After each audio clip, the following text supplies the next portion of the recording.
Bonjour à tous, je m'appelle Florian. Bienvenue à tout le monde. Je veux vraiment vous souhaiter la bienvenue. Je fais partie de l'équipe des responsables ici, pour ceux qui ne me connaissent pas. Je suis content de vivre ce moment avec vous, même si c'est toujours un temps de pression. On espère que l'oraison fonctionne bien. Et pour nous, c'est aussi un challenge de faire ce live en face d'une caméra, un peu tout seul. Et j'aimerais prendre un passage biblique et on aura un temps où on va voir un temps de louange avec Manu, Damien et Mathieu. On aura après un temps de prédication avec Jean-Hubert qui va prendre ce temps. Et j'aimerais aussi voir les commentaires. Je suis chaque fois, on aime bien regarder les commentaires que vous faites en ligne, c'est génial. Je ne sais pas si vous voulez me dire à travers les commentaires la ville dans laquelle vous êtes ou le village duquel vous nous regardez. C'est super encourageant et puis ça fédère ensemble. Donc j'aimerais prendre un passage dans Jean 14 au verset 27. Et c'est Jésus qui, juste avant de partir auprès du Père, nous dit ça. Je vous laisse la paix. Je vous donne ma paix. Je ne vous la donne pas comme le monde donne. Que votre cœur ne se trouble pas et ne se laisse pas effrayer. Et donc, on va prendre un temps de louange tous ensemble. Et on va tout de suite passer et laisser Manu nous introduire là-dedans.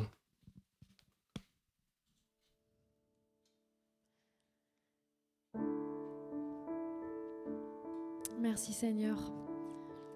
On est heureux d'être avec vous ce matin. On va vraiment louer le Seigneur tous ensemble. Et même si on est séparés, on n'est pas séparés par l'esprit, par le cœur. Et vraiment, je vous encourage dans vos maisons, dans vos salons, à vraiment en famille avec vos enfants, à louer le Seigneur, à le glorifier, à l'aimer de tout votre cœur. Et alors qu'on va prendre ces chants, vraiment vivez à fond ce temps et réalisez les paroles que vous prononcez. Prononcez-les vraiment avec certitude. Merci Jésus. Seigneur, vraiment, nous sommes là ce matin avec toi. Nous voulons vraiment te louer, t'honorer. Seigneur, nous voulons vraiment t'offrir cette louange, Seigneur, remplie de sincérité et d'amour. Merci d'être présent dans chacun de nos maisons, Seigneur. Alléluia.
Ton grand nom, remplissant le ciel de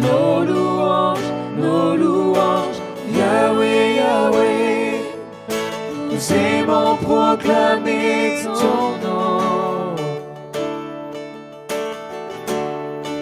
Seigneur, Seigneur de la terre, nous exaltons ton grand nom, remplissons le ciel de nos louanges, Yahweh, Yahweh, nous aimons proclamer ton nom. oh Jésus, à ton nom. Le jour s'éveille dans la gloire. À ton nom, la nature dit ton histoire. À ton nom, les anges s'inclinent, la terre se réjouit, ton peuple s'écrie. Oh, Seigneur, Seigneur de la terre, nous exaltons ton grand nom, remplissons le ciel de nos louanges, Yahweh, Yahweh, nous aimons proclamer ton nom. c'est vrai, Seigneur de la terre, oh, nous aimons proclamer ton nom. Seigneur de la terre, nous exaltons ton grand nom, remplissons le ciel de nos louanges, Yahweh, Yahweh, nous aimons proclamer ton nom.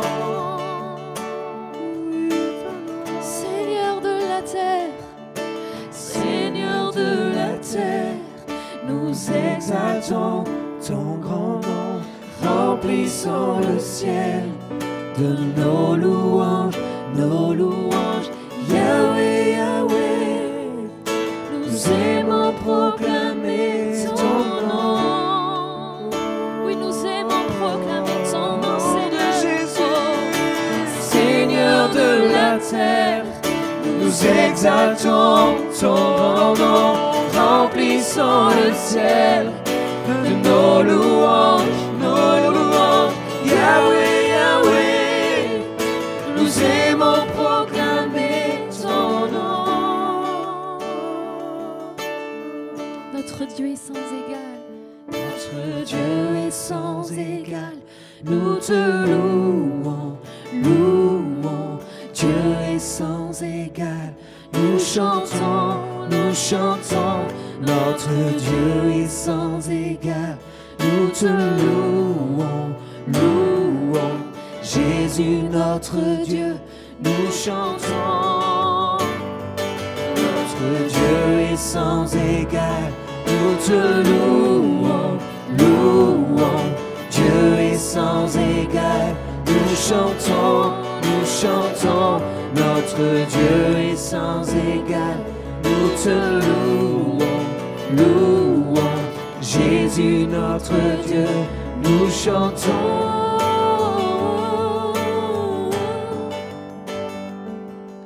Seigneur de la terre, nous exaltons ton grand nom, remplissons le ciel de nos louanges, Yahweh, Yahweh, nous aimons proclamer ton nom. Oh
Précieux sur notre pays, Saint-Esprit. Merci parce que tu agis dans cette période qui est difficile et particulière. Tu es Dieu, tu es souverain. Et nous voulons placer notre confiance en toi. Nous voulons placer nos familles sous ton sang précieux. Et nous voulons continuer à te louer. Rien ne nous arrêtera de t'adorer, de t'acclamer, de dire que tu es le Dieu vivant et que tu règnes au-dessus de tout, Saint-Esprit. Alors nous voulons t'offrir le meilleur de nous-mêmes parce que tu es mort pour nous, que tu as donné ta vie pour nous. Nous voulons apprendre à te faire confiance, Seigneur Jésus. Ce matin, nous voulons t'apporter ce que nous avons de meilleur, notre vie. Et on veut chanter gloire, gloire, gloire à l'Éternel, à jamais. Alléluia.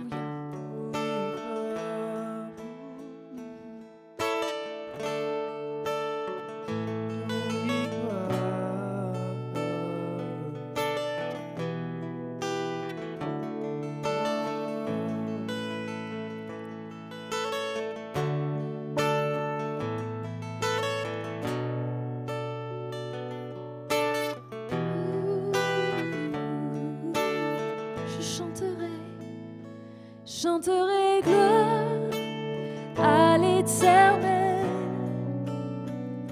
chanterai louange à son nom. Je chanterai Dieu, mon essentiel, chanterai louange à son nom. Je chanterai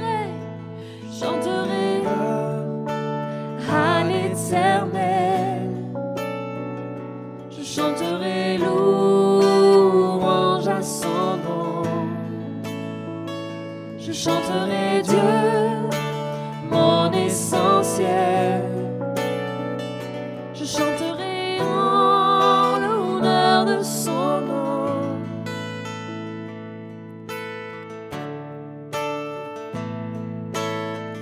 Alléluia.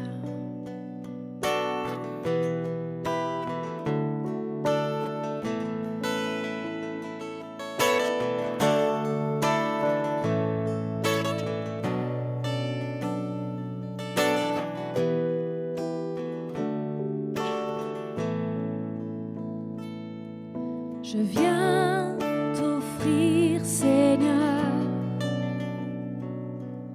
ce que j'ai de meilleur. Je viens t'offrir ma vie. Oui, à toi, Jésus-Christ. Et même si je suis fragile, et même si c'est difficile, je chanterai gloire à l'Éternel, je chanterai louange à son nom, je chanterai Dieu, mon essentiel, je chanterai en l'honneur de son nom. Je chanterai gloire à l'Éternel, je chanterai louange à son nom, je chanterai Dieu, mon essentiel, je chanterai en l'honneur de son nom. Je viens te dire, Seigneur, ce que j'ai mon bonheur. Non, rien ne peut détruire notre bel avenir. Et même si je suis fragile, même si c'est difficile, je chanterai gloire à l'Éternel, je chanterai louange à son nom, je chanterai Dieu, mon essentiel, je chanterai en l'honneur de son nom. Je chanterai gloire à l'Éternel, je chanterai louange à son nom, je chanterai Dieu, mon essentiel, je chanterai en l'honneur de son nom. ma vie. Toute ma vie, je redirai que tu as donné ta vie. Toute ma vie, je redirai que tu as payé le prix. Toute ma vie, je redirai que je ne vis que pour lui. Toute ma vie, je redirai que tu as donné ta vie. Toute ma vie, je redirai que tu as payé le prix. Toute ma vie, je redirai que je ne vis que pour lui. Je chanterai gloire à l'Éternel. Je chanterai louange à son nom. Louange à toi, ô Dieu. Je chanterai Dieu, mon essentiel. Je chanterai en l'honneur de son nom. Je chanterai gloire à l'Éternel. Sois la gloire, ô Dieu. Je chanterai louange à son nom. Je chanterai Dieu, mon essentiel. Tu es ma Je joie. chanterai en l'honneur de son nom.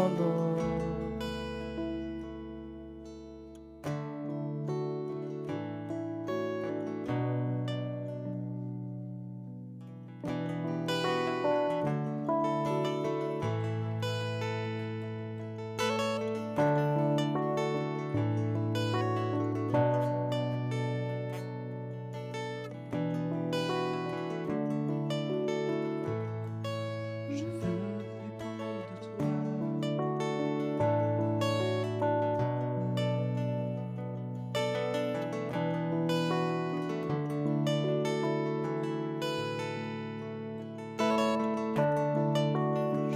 dépendre de toi. Je veux dépendre de toi. Dans toutes mes voies, je veux dépendre de toi. Dans toutes mes voies, je veux dépendre de toi. Dans toutes mes voies, oui, je veux dépendre de toi. Dans toutes mes voies, je veux dépendre de toi. Dans toutes mes voies.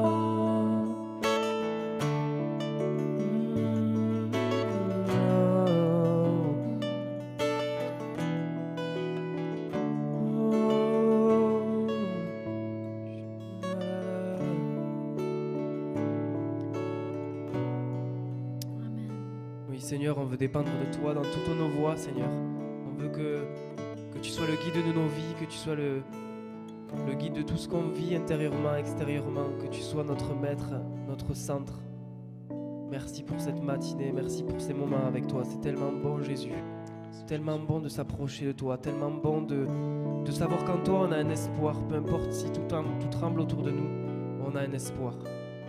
Tu nous donnes tellement d'amour, tellement de paix intérieure, Jésus. Et je te remercie pour cela. Merci pour tout ce que tu fais chaque jour. Merci pour ce matin, parce qu'on peut tous se connecter en ligne, parce que tu es là, tu es présent et rien ne t'arrêtera. Rien ne nous arrêtera de te louer, de t'adorer. Béni sois-tu, Jésus. Béni sois-tu pour qui tu es. Loué sois-tu, Jésus. Tu mérites toute la gloire, tout l'honneur. Amen. Merci Jésus.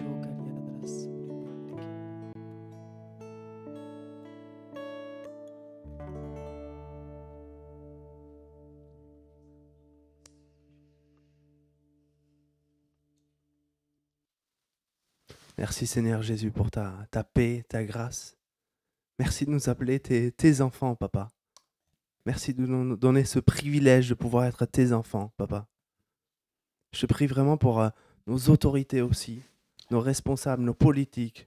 Je te prie pour la sagesse qui vient de toi, pour les guider alors que nous sommes dans une période inconnue, Seigneur Jésus. Nous avons besoin de toi. Nous prions aussi pour tout le corps médical, toutes les personnes qui sont en première ligne. Nous prions pour ta protection, ta force et ta paix qui soient avec eux, Seigneur Jésus. Et merci pour ce temps que nous pouvons vivre, malgré les circonstances. Nous pouvons nous approcher de toi, Seigneur Jésus. Merci à Manu, merci Damien, merci Mathieu pour ce temps. Vraiment, c'est génial. Merci aussi Olivier pour la musique au compte à rebours. Elle est vraiment géniale aussi. C'est fait par Olivier entièrement. Merci Olivier, c'est vraiment top.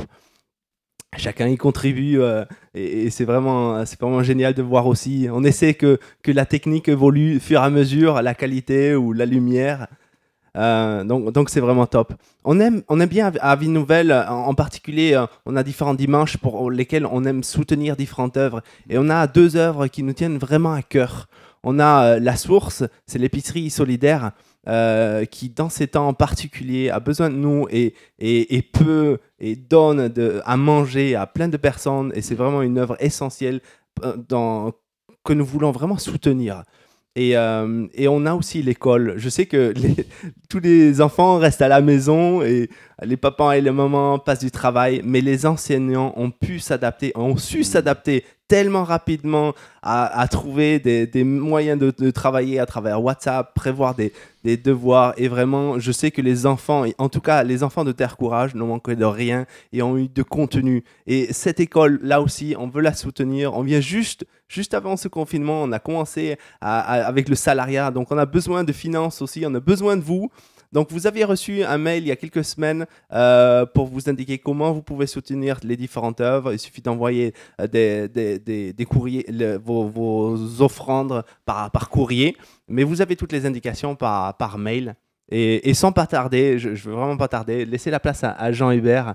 Merci Jean-Hubert d'avoir pris ce temps de rechercher la face de Dieu pour nous. Merci pour ce message.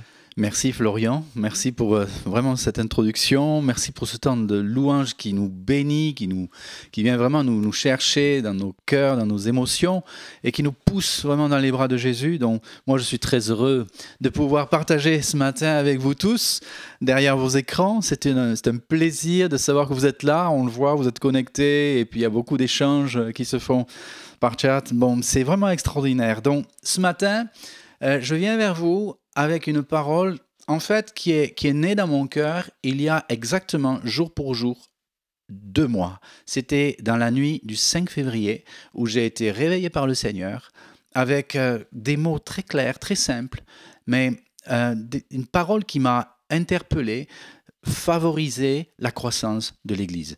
Quels sont les facteurs qui vont favoriser la croissance de l'Église? C'est comme ça que j'ai été réveillé et j'ai commencé à réfléchir sur ce texte, sur ces paroles de l'Écriture qui font référence à la croissance. Mais tout avant, ce matin, pas plus tard que ce matin, je me suis réveillé avec une autre parole et qui est pour chacun d'entre vous ici. Florian, tu es concerné aussi. Cette parole, c'est cette parole de l'apôtre Jean qui s'adresse à son ami Gaius dans la 3e épître de Jean et qui lui dit ceci: « Je souhaite que tu prospères à tous égards et sois en bonne santé comme prospère l'état de ton âme. » Et je sens vraiment que c'est une parole réma pour plusieurs ici et pour vous qui nous entendez. Vraiment, il y a une parole de Dieu pour toi. Je souhaite que tu prospères. Il y a une idée aussi de croissance et ça rejoint ces facteurs de croissance que je veux évoquer avec vous et que tu sois en bonne santé. Et je prie vraiment pour qu'il y ait une bonne santé sur toi maintenant à cet instant et que l'Esprit du Seigneur te visite et que tu prospères. Il y a une croissance, une prospérité. On ne parle pas ici prospérité sur le plan économique uniquement, mais une prospérité divine dans tous les domaines de ton existence, comme prospère l'état de ton âme. Et je crois que vraiment, vous êtes en train de prospérer dans votre vie intérieure, dans votre communion avec Dieu.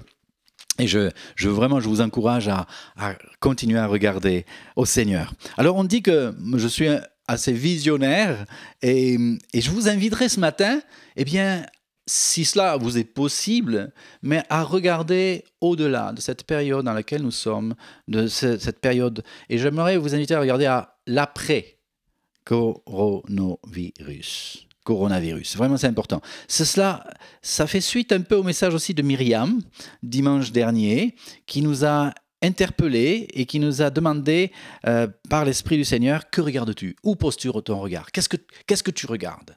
Et j'aimerais ce matin vous inviter à regarder au-delà de cette pandémie, au-delà de ces moments que nous traversons. Donc, il y a un texte qui a impacté mon cœur dès le départ de cette méditation et j'aimerais qu'on puisse le prendre ensemble. C'est dans le livre des Actes des Apôtres où il nous est dit au chapitre 9 et au verset 31 « L'Église était en paix dans toute la Judée, la Galilée, la Samarie, s'édifiant et marchant dans la crainte du Seigneur et elle s'accroissait par l'assistance du Saint-Esprit. » Et à la fois, je trouve qu'il y a quelque chose de bon dans ce passage pour nous ce matin parce qu'il est parlé de paix et combien on en a besoin et le monde en a besoin. Et en même temps, il est parlé vraiment de l'édification, il est parlé de la crainte du Seigneur, il est parlé de la communion du Saint-Esprit. Vraiment, c'est un message qui, je crois, est d'une actualité tout à fait particulière. Alors, je veux resituer ce passage, ce texte, qui fait suite à la conversion de Saul de Tarse, ce persécuteur de l'Église, ce terroriste, on va dire, converti à Jésus-Christ. Et vous vous rappelez ce que le texte du livre des Actes raconte à ce sujet. Et mes amis, je crois que vraiment cette pandémie, en tout cas moi je fais un peu une corrélation entre cette pandémie que nous traversons avec toute la puissance démoniaque qui se déploie, eh bien cela me fait penser à cette période de l'Église primitive qui, elle aussi, traversait des moments extrêmement durs de destruction, d'attaque directe contre l'Église. Les conducteurs de l'Église étaient attaqués, malmenés, les chrétiens et les croyants étaient isolés. Et je pense que c'est un peu notre histoire aujourd'hui. On pourrait s'identifier à ce parcours-là. Mais la suite, et je voudrais vous inviter à regarder à la suite. La suite de toutes ces tribulations, eh bien, c'est que l'Église s'accroissait. L'Église s'accroissait de jour en jour. Et moi, j'aimerais que vous fixiez votre regard sur cela avec moi ce matin. Dieu veut, dans cette période, et après ce moment de difficulté, d'oppression très particulière, donner à l'Église de Jésus-Christ sur la face de la terre une croissance jamais égalée. Je le crois, je le proclame. Nous sommes dans une série, c'est écoute et déclare, et je crois vraiment entendre la voix du Seigneur dire « Préparez-vous, la moisson est abondante, la moisson est grande. » Mais préparez-vous, il va falloir qu'on anticipe. Et c'est pour ça que ce matin, j'aimerais que vous preniez vraiment ce message au sérieux, profondément, dans vos cœurs. L'Église s'accroissait de jour en jour. Comme je le partageais avec l'équipe de louange il y a quelque temps en arrière, il y a plusieurs mois, vous savez, le Saint-Esprit est toujours en recherche. Le Saint-Esprit est toujours en recherche. Et que cherche-t-il? Eh bien, il cherche des hommes, des femmes, des jeunes gens, des jeunes filles, des enfants qu'il va pouvoir visiter et dans lequel il désire faire sa demeure. J'aimerais souligner sa demeure. Le Saint-Esprit cherche à demeurer en toi, en nous. En tant qu'Église, sur le pays, sur les nations du monde, le Saint-Esprit, plus que jamais, désire demeurer au milieu de nous. Il cherche un peuple, une assemblée, une famille, où il pourra se poser comme une colombe, qui cherche un endroit pour se poser. Et cela fait référence à ce texte de Genèse 8.8 que vous connaissez, où il nous est dit qu'après le déluge, un temps de destruction inimaginable, Noé va lâcher la colombe. Il y a 40 jours qui se sont écoulés. Et puis il va lâcher la colombe par cette petite fenêtre, peut-être une petite fenêtre de salut, on va dire. Et cette colombe va s'envoler, mais elle ne trouvera aucun lieu où poser ses petites pattes. Et elle va revenir vers Noé. Et 7 jours plus tard, eh bien Noé va relâcher à nouveau la colombe. Et cette colombe va partir. Et quand sur le soir, elle va revenir avec un message d'espérance extraordinaire. Elle va revenir avec une branche d'olivier dans son bec. Et Noé a su à ce moment-là que ça y est, la fin du déluge était là, que la terre commençait à être sèche et qu'il y avait des zones où on pouvait poser nos pieds. Et je vous le dis, le Saint-Esprit cherche en nous, en tant qu'Église, en tant que famille, un lieu où poser vraiment sa présence qui est extraordinaire et essentielle dans les jours où nous sommes. La colombe symbolise le Saint-Esprit, vous le savez dans l'Écriture. Elle parle aussi et elle symbolise aussi l'épouse. Dans le Cantique des Cantiques, on voit que la colombe, c'est « que tu es belle, ma colombe ». C'est l'épouse. Et je crois qu'il y a vraiment une communion tellement forte qui doit avoir lieu entre la personne du Saint-Esprit et l'épouse, l'Église de Jésus-Christ aujourd'hui, qu'on peut réellement les confondre quelque part. Donc, ce rameau d'olivier symbolise aussi la paix. Je disais dernièrement à quelqu'un dans notre communauté, le calme et la confiance, c'est vraiment important. Et lorsque le calme est retrouvé après cette destruction diluvienne, après cette pandémie que nous vivons, le Saint-Esprit va chercher et continue à chercher en permanence des hommes et des femmes dont le cœur sera propice pour l'accueillir. Es-tu de ces personnes-là ? C'est une question que je nous pose ce matin. Accueilles-tu la personne du Saint-Esprit dans ta vie? Alors j'aimerais d'abord aborder le premier facteur de croissance. Premier facteur de croissance qui me vient à l'esprit, c'est que Dieu cherche des adorateurs en esprit et en vérité. C'est un facteur number one de la croissance. Il n'y a pas de croissance s'il n'y a pas des adorateurs, s'il n'y a pas des louangeurs, s'il n'y a pas des intercesseurs qui se tiennent à la brèche. L'Église primitive se caractérisait aussi par cela. C'était vraiment un peuple d'adorateurs. Ils se réunissaient tous les jours. Ils cherchaient la face du Seigneur ensemble, tous les jours. Et je voudrais attirer votre attention sur les 2 dimensions incontournables dans lesquelles l'Esprit du Seigneur va vouloir nous rencontrer. C'est dans les maisons et dans le temple. Il y a 2 dimensions. Une dimension vraiment familiale, personnelle, très intime, et une dimension communautaire. Et la croissance passe par un peuple d'adorateurs et d'intercesseurs qui ont compris qu'il faut être connecté dans cette double dimension des maisons et du temple. Être prêt à investir le maximum dans nos familles, dans nos maisons, et être prêt à s'investir un maximum dans l'église locale et au milieu du peuple de Dieu. Le deuxième facteur de croissance que je voudrais aborder avec vous et que le texte d'Actes 9, 31 nous relate, c'est la paix. L'Église était en paix. C'est un facteur essentiel qui va favoriser la croissance. Mais de quelle paix s'agit-il? La paix de Dieu. Tout à l'heure, Florian nous a lu ce texte concernant la paix. Jésus qui dit « Je ne vous donne pas la paix comme le monde la donne ». On le voit, aujourd'hui, on est à l'affût d'une la moindre amélioration et cela est bien légitime de voir bien qu'il y a de moins en moins de morts, de moins en moins de personnes atteintes et contaminées. Et la paix, pour certains, elle dépend des informations. Elle dépend d'une certaine forme de communication. Mais la paix que Jésus donne ne dépend pas des événements, ne dépend pas des circonstances que tu traverses, que nous traversons. C'est quelque chose de plus. Et j'aimerais juste aborder rapidement cela. Je vous donne ma paix, pas comme le monde la donne. La paix de Dieu est composée de plusieurs ingrédients.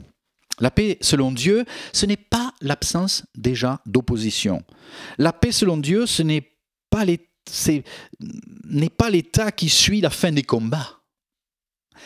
C'est l'état intérieur que tu devrais éprouver, Jean-Hubert, au milieu des combats, que tu devrais éprouver, toi qui me regardes aujourd'hui et qui m'écoutes maintenant, dans la situation peut-être la plus difficile que tu traverses de ta vie. C'est l'état intérieur.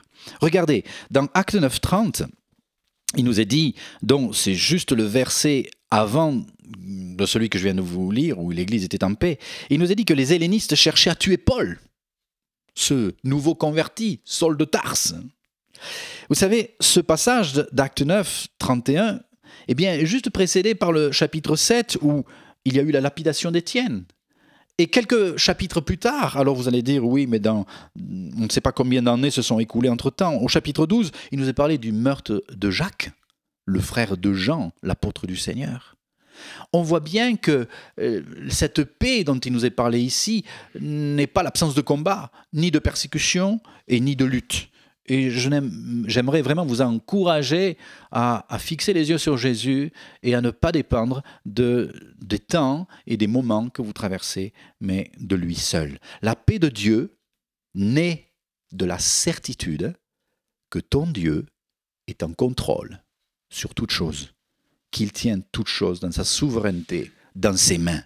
La paix de Dieu, c'est cette conviction intérieure que tu as et que tu peux demander à Dieu si tu ne l'as pas, et qu'il va te donner, qu'il a tout sous son contrôle. Il n'est pas surpris par les événements qui nous arrivent. Il sait quelle est l'issue, et il sait que l'issue va être la croissance de l'Église de Jésus-Christ que Satan essaie de détruire aujourd'hui. Dans Néhémie, on le voit dans le livre de Néhémie, lorsqu'il a commencé la reconstruction de la muraille, toutes sortes d'attaques lui ont été vraiment adressées. Sanballat, Tobija, ses ennemis d'Israël se sont ligués. Mais lui, Néhémie, est resté confiant. Et le texte dit, il s'appuya sur son Dieu. Et je vous invite réellement à garder cette plus grande leçon qui nous est donné ici et qui nous sert à nous qui traversons cette pandémie, c'est appuie-toi sur ton Dieu. Et l'après-pandémie va t'amener à devoir t'appuyer encore plus qu'aujourd'hui sur ton Dieu, parce qu'il y aura bien des choses qui vont être changées profondément dans notre société et aucune des sécurités que nous avons eues jusqu'à aujourd'hui ne pourront tenir. Donc appuie-toi sur ton Dieu. Dans le texte d'Ésaïe 30,15, il nous est dit, c'est dans la tranquillité et le repos que sera votre salut, c'est dans le calme et la confiance que sera votre force. Rappelez-vous cela, gravez-le dans vos cœurs. C'est tellement essentiel, c'est une parole qui va être essentielle pour les jours et les temps à venir. Dans le Nouveau Testament, nous voyons, donc je vous l'ai dit que dans le texte d'Actes 9, 31, eh bien, il y a toutes sortes de mouvements, d'épreuves, d'oppression, de conflits, de combats. Mais face à tout cela, comme je vous l'ai dit, cette Église ne tremblait pas. Et pour moi, je crois, et je peux vous dire avec conviction, que Église, si tu fais face aux assauts de l'ennemi aujourd'hui, en te confiant sur ton Dieu et sur notre Seigneur Jésus-Christ, tu connaîtras de puissantes victoires et une croissance significative. Je le crois vraiment. Je vous le dis, mes frères et sœurs, avec toute la conviction qui m'anime. Et Acte 4, 27 nous dit que les disciples, devant l'oppression, se sont unis, comme nous le faisons aujourd'hui, les uns et les autres. Jamais l'Église n'a été autant mobilisée, à mon sens, qu'aujourd'hui. Et cette Église primitive s'est unie et ils ont dit, Seigneur, vois leurs menaces, étends ta main pour qu'ils se fassent en ton nom des signes, des miracles et des prodiges et que le nom de ton serviteur Jésus soit annoncé. Et c'est ce qu'aujourd'hui, plus que jamais, nous croyons que le Seigneur est en train de préparer. Troisième facteur de croissance, c'est l'enseignement et la formation. L'Église était en paix, elle s'édifiait, elle se fortifiait. Il n'y a rien qui peut remplacer la parole de Dieu. Rien d'aussi important aujourd'hui que d'étudier la parole de Dieu. J'étais il y a quelques jours à genoux devant cette magnifique, dans cet endroit magnifique où nous sommes. Et puis là, j'étais en pleine nature, en train d'adorer le Seigneur. Et tout d'un coup, j'ai dit, Seigneur, mais qu'est-ce que tu veux nous dire dans cette période? Et j'ai eu une parole très claire. Revenez à ma parole. Revenez, étudiez ma parole. Et ce qui est essentiel pour nous, et Myriam nous y a exhorté dimanche dernier, c'est vraiment d'être attaché à la parole, de revisiter la parole de Dieu. Vous savez, Dieu va vous donner de nouvelles lunettes pour comprendre des choses que vous n'avez jamais comprises dans l'Écriture. Je crois que l'Esprit du Seigneur va nous enseigner, va nous parler d'une manière tout à fait particulière. La formation, l'étude de la parole de Dieu sont essentielles. Vous savez, aujourd'hui, on a dans notre communauté divers moyens pour se former. On a l'école du caractère et je salue le travail qui est fait par les uns et les autres. il y a toutes les études bibliques qui sont proposées et c'est tellement bon. Et j'aimerais qu'on ne lâche rien dans ce domaine-là parce que c'est là que ta vie va être fortifiée et formée. Mais je voudrais aujourd'hui profiter de ce moment pour vous dire que je voudrais mettre au cœur de ce dispositif qu'est la formation, eh bien, ce que nous avons développé et mis en place avec l'école destinée. Et je salue tout le travail de Steve Rivière, de toute son équipe, et nous sommes au bénéfice ici à Vie Nouvelle des enseignements que nous recevons. Et je voudrais, vous tous qui m'écoutiez, vraiment vous adresser un message. Mettez-vous devant Dieu et demandez au Seigneur, clairement, si pour vous, il ne serait pas opportun et essentiel de vous inscrire dans la formation de l'école destinée. Nous allons tout faire ici pour qu'en septembre, on puisse lancer un nouveau parcours avec l'école destinée. Et j'aimerais que vous vous posiez la question. Ça a un coût, certes, mais c'est essentiel. Dans la période de l'histoire où nous sommes, il faut que vous soyez enracinés dans l'écriture. Donc nous avons des outils, nous avons des moyens. Ne vous en privez pas. C'est essentiel pour votre vie et pour le développement et la croissance de l'Église.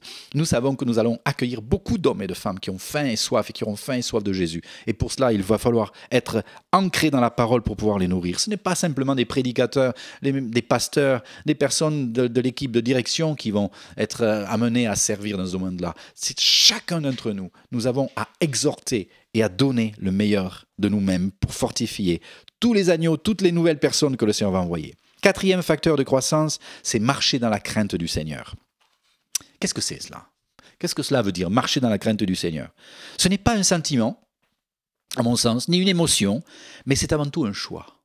Marcher dans la crainte du Seigneur, c'est aligner nos vies à ce que la parole de Dieu nous demande. Et c'est pour cela que le point que je viens de précédent était essentiel. Connaissance de la parole de Dieu, eh bien, ça nous permet de nous aligner à la parole de Dieu. Et marcher dans la crainte du Seigneur, c'est vraiment faire la volonté du Seigneur. L'obéissance au Seigneur est primordiale pour être une église en croissance. Primordiale. N'oublions pas que, je vous l'ai dit tout à l'heure, l'assistance du Saint-Esprit, et j'y reviendrai, est essentielle pour l'Église. Mais l'Église de Dieu ne grandira pas s'il n'y a pas de l'obéissance. Parce que le Saint-Esprit ne se plaît pas dans un endroit où il n'y a pas d'obéissance. Le Saint-Esprit, la Bible dit, est donné à ceux qui obéissent à Dieu. Donc, vérifions un instant, j'ai un petit test que j'ai médité sur où j'en suis par rapport à l'obéissance. Pose-toi cette question en m'écoutant. La parole de Dieu fait-elle autorité dans ma vie? Premièrement. Deuxièmement, m'est-il difficile de me soumettre d'une manière générale aux autorités, qu'elles soient civiles, professionnelles, spirituelles? Est-ce que tu as du mal? Est-ce que ta première réaction, c'est de regimber? Troisièmement, dans ton quotidien, t'est-il difficile, voire impossible, de faire ce que l'on te demande et que tu n'aurais pas prévu dans ton programme personnel? Je crois qu'il y a vraiment besoin d'apprendre à être très souple. Et je vous assure, la vie dans laquelle nous allons nous projeter va nous amener à énormément de souplesse. Regardez aujourd'hui, nous sommes tous confinés. Est-ce qu'on l'a choisi? Est-ce qu'on avait prévu cela il y a quelques mois en arrière? Mais pas du tout. On est bien obligé de s'y soumettre. Vous pouvez le vivre de cœur, ou vous pouvez le vivre contraint. Vous pouvez le vivre comme une grâce, vous pouvez le vivre comme une forme vraiment d'oppression pas possible. Vous pouvez le vivre dans une bonne attitude ou dans une mauvaise attitude. Donc, apprenons à être souple et malléable entre les mains du Seigneur. Quatrième point, suis-je contrarié quand on remet en question ma façon de voir ou de penser? Ou de faire? Ça aussi, c'est quelque chose d'important. C'est une façon de tester notre obéissance. Et le dernier point, et il y en aurait bien d'autres, c'est ai-je du mal à travailler en équipe? Vous savez, à tous les niveaux, on est amené à travailler en équipe. On a besoin les uns des autres. Mais est-ce que tu as du mal à travailler en équipe? Est-ce que tu cherches plutôt l'indépendance, vivre tes petites choses à part? Non. Si c'est cela, remets-toi en question. Et moi, je t'invite à chercher la présence du Seigneur. Marcher dans la crainte de Dieu, c'est vraiment chercher à se soumettre pleinement à tout ce que Dieu nous demande. Cinquième facteur de croissance, c'est l'assistance du Saint-Esprit, et j'ai déjà évoqué de plusieurs manières. C'est grâce au soutien de l'Esprit que l'Église grandissait et se développait. Ici, il est parlé d'une croissance numérique. On parle de la croissance spirituelle, intérieure, mais ici, il est clairement défini que c'est de la croissance numérique de disciples dont il est parlé. C'est le Saint-Esprit qui convainc le monde de péché, de justice, des jugements. Vous avez entendu Théphérie vraiment nous inviter à prier pour que la repentance, qui est une grâce de Dieu, tombe sur nous, premièrement. Vous savez, la Bible dit que le jugement commence toujours par la maison de Dieu. Donc, éprouvons-nous nous-mêmes déjà sur notre façon d'être, mais nous savons que c'est le Saint-Esprit qui va convaincre le monde de péché, de justice, de jugement, et il est en train de le faire. Et cela va favoriser la croissance. Donc, appelons, invoquons, communiquons avec le Saint-Esprit plus que jamais. Je vous invite à prier en langue, vraiment, énormément. Nous ne savons pas ce qu'il convient de demander dans cette période. Bien sûr, la guérison, bien sûr, la fin de cette pandémie, bien sûr, la consolation pour les familles endeuillées, mais nous ne savons pas exactement les plans et les projets que Dieu a pour nous. Alors, priez en langue, je vous en prie. Si vous avez été rempli du Saint-Esprit, priez en langue. Cherchez la communion avec le Saint-Esprit. Et le dernier point, 6e facteur de croissance, c'est l'organisation, la structure. Structurer. Il faut anticiper la croissance. Être prophétique, c'est structurer selon l'Esprit. Organiser, structurer, vous savez le mot organiser, il y a le mot organisme, il y a le mot organe. En fait, les structures, l'organisation, ça doit être quelque chose de vivant. Si un de vos organes ne fonctionne pas dans votre corps, c'est tout le corps qui en souffre. Nous avons besoin vraiment de tous nos organes. Et je prie pour que tous ceux, et je saisis cette occasion pour prier maintenant pour vous qui m'entendez et qui êtes affectés dans votre santé au niveau d'un organe particulier. Je commande au nom de Jésus que tout ce qui est affecté soit restauré et guéri par la puissance du Saint-Esprit. Vous voyez, il y a un lien fort entre ce que nous sommes en tant que corps physique et corps spirituel. Et je prie pour la santé divine dans votre corps physique, mais je prie aussi pour la santé divine dans notre corps, organisation, organisme spirituel qu'est l'Église locale. Et je crois réellement que nous ne devons pas être frileux en matière d'organisation et de structure. Parfois, les gens ont peur qu'on mette des structures en disant « Oh, on va limiter le Saint-Esprit ». Eh bien, je vais vous dire, en étudiant l'histoire des réveils, on se rend compte que c'est le contraire. C'est parce qu'il n'y a pas eu d'organisation, parce qu'il n'y a pas eu de structure, conduite certes par l'Esprit, que les réveils se sont éteints et arrêtés, très souvent. Regardez, faites en faisant mention, référence à Acte 6, le jour où la croissance de l'Église numériquement dans l'Église primitive était si forte, il a fallu absolument organiser, structurer. Sinon, c'est encore les hellénistes qui viennent sur la scène ici, mais c'était un déchirement, une division au sein de la communauté des croyants. Donc, l'organisation est quelque chose d'essentiel. Et nous devons chercher vraiment à accueillir et à honorer la croissance que le Seigneur va nous donner. Et pour cela, eh bien, il nous faut structurer selon les principes que Dieu nous donne et nous donnera. Donc, regardez, par exemple, dans ce temps de confinement, eh bien, nous avons pris conscience de la nécessité de mettre rapidement en place des moyens, des structures pour garder le lien entre nous. Il a fallu qu'on s'adapte, rester au plus près des besoins de chacun, avoir une ligne téléphonique, sentinelle. Il a fallu mettre en place bien ce studio ici pour enregistrer, pour communiquer des messages dans la semaine, le mercredi. Tous les moyens sont là pour essayer de faire que nous restions unis et qu'aucun ne se sente isolé, aucun ne se perde ou ne décroche dans la foi, parce qu'il y a une épreuve. Et nous devons la traverser ensemble. Donc les structures, vous voyez, sont des moyens qui permettent de servir la vision, de multiplier les capacités, de développer la vision que Dieu nous a donnée. Tout ce qui est mis en œuvre doit être au service de ce que le Seigneur nous a dit, d'aimer Jésus, de servir le monde, notre prochain, et de continuer à avancer. Juste ceci. Est-ce que Noé a construit l'arche pour avoir une belle croisière et faire une belle croisière ? Est-ce que Moïse a construit le tabernacle parce qu'il cherchait à avoir un lieu de repos lorsque les journées les plus chaudes étaient là dans le désert? Est-ce que Salomon a construit le temple parce qu'il se disait « je vais épater la galerie, la reine d'Éthiopie, la reine de Séba va être vraiment époustouflée et les rois l'entourent aussi ?» Non. Ces hommes ont répondu à une vision de Dieu et ils ont obéi aux structures que le Saint-Esprit leur imposé.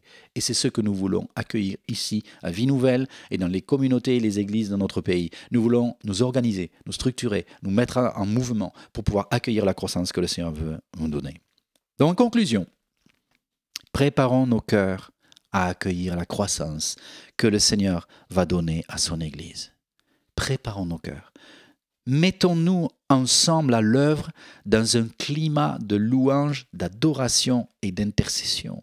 Et vraiment, il y a beaucoup de moyens aujourd'hui, de propositions qui sont faites pour nous unir dans la prière et être ces sentinelles qui se tiennent sur les murailles et qui prient jour et nuit et qui demandent que la puissance et la grâce de Dieu, la faveur de Dieu descendent sur nous. Acceptons les remises en question qui vont suivre cette période de pandémie. Vraiment, acceptons. Je pense qu'on y reviendra, il y a beaucoup de choses à dire. On a besoin vraiment de comprendre ce que le Seigneur a à nous dire pour l'avenir au niveau économique et comment nous préparer. Vous savez, le dernier point, c'est relevons nos têtes et que notre regard ne se détourne pas de Jésus. Relevez vos têtes. Quand vous verrez ces choses, les bruits de guerre, de tremblements de terre, de famine, de pandémie, relevez vos têtes. Vous savez, ces contractions de plus en plus violentes annoncent l'avènement du roi de gloire. Ce sont des contractions violentes, brutales, mais qui annoncent la venue du Messie. Élisée, vous savez, pour terminer, juste cette pensée, Élisée a pu recevoir le double de la portion du Saint-Esprit pour accomplir le ministère qui était devant lui, parce qu'il n'a pas détourné le regard d'Élie. Et pour nous, c'est une belle image de rester centré sur Jésus. Fixez vos yeux sur lui, communiquez avec le Saint-Esprit et nous recevrons la capacité, par son onction, de faire face aux temps dans lesquels nous rentrons. Que Dieu vous bénisse. Retenez le meilleur. Repassez ces choses dans vos cœurs. Cherchez la pensée de Dieu. Et vraiment, nous sommes tellement heureux de vous savoir avec nous dans cette marche, dans ce combat pour la victoire, la croissance de l'Église. Dieu vous bénisse. À bientôt. Merci Jean-Hubert. C'est tellement un message d'espoir que tu nous donnes et c'est tellement concret aussi. Tu nous donnes des pistes où comment on peut vraiment avancer concrètement. Merci beaucoup Jean-Hubert. Merci. J'ai regardé quelques commentaires aussi. J'aime bien voir les villes de Saverdin. Villeneuve-du-Latou, c'est juste à côté. Cugnot, il me semble que c'est Plaisance de Touche aussi. Vannes, enfin, il y a plein d'endroits. Vous êtes un peu la Belgique, même Tom et Ria, bonjour. On est tellement contents, on aimerait tellement vous prendre dans les bras aussi. Ça fait tellement plaisir de vous voir déjà reprendre du lien. Et on vous aime, vous nous manquez fort. Et j'aimerais vous proposer aussi, avec la tente de la rencontre, de concrétiser cet appel de Jean Hébert aussi. Et donc, vous avez reçu un mail de la part de Damien avec une vidéo où Gabi nous lance aussi cet appel à renouveler une semaine entière de 24 heures sur 24 de prière et de louange en particulier. Et j'aimerais vous encourager, voilà, dans ce temps de confinement où on ne peut pas faire grand-chose de chez soi, consacrer un créneau horaire pour... vous pouvez vous inscrire sur le Google et vous engager sur un créneau horaire et puis ensemble, on peut élever le trône de Dieu. Donc, merci beaucoup. Il y a aussi des... J'aimerais pas minimiser, mais il y a aussi des avantages à avoir un streaming live. Je ne sais pas combien vous êtes chez vous à vivre ce temps de streaming live. Déjà, si le poulet rôti, là, il est cuit, vous pouvez aller vérifier et il n'est pas loin de chez vous. Et puis, peut-être vous êtes en pyjama aussi. Combien d'entre vous pouvez regarder une prédication et vivre un culte en pyjama? Voilà. En tout cas, vous nous aimez fort. Enfin, on vous aime fort, vous nous manquez, on a hâte de vous retrouver et je vous souhaite un très très bon dimanche. Restez confinés, respectez les règles, respectez les consignes du gouvernement, ne relâchez pas surtout et restons dans une vision centrée sur Jésus avec de l'espoir. Soyez bénis.